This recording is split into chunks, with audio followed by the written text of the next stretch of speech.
Behind the hardscape on the left side, I've added Pogostemon stellatus, also known as Octopus.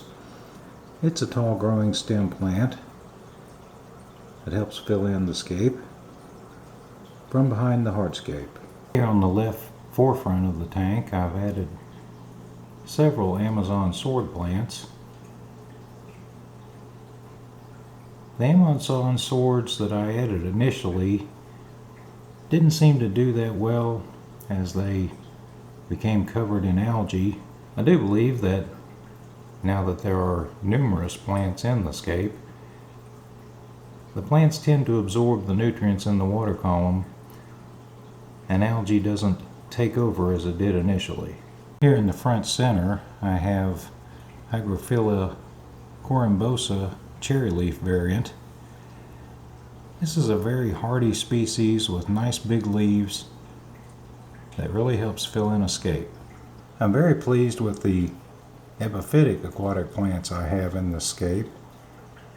The Java moss is really beginning to take off, and the Anubias planted in the Java moss among the rocks is doing quite well also.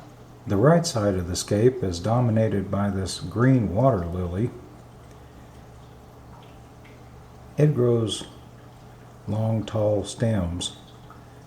So what I do is snip the tops of the plant off and replant them, and simply remove the long stems. I save them in Daphnia cultures just in case they take off, in hopes that the rooted plant will sprout new leaves. I only managed to save one specimen of jungle Vallisneria,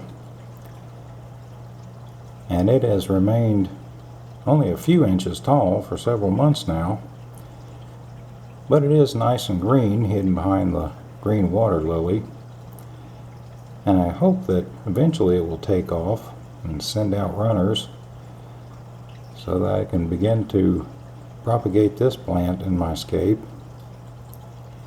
I discovered the hard way that jungle val will not tolerate a full 2 days in alum solution, but I don't want my scape infested with pest snails and limpets.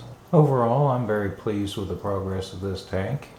It's certainly come a long way as I've gradually added plants to the scape.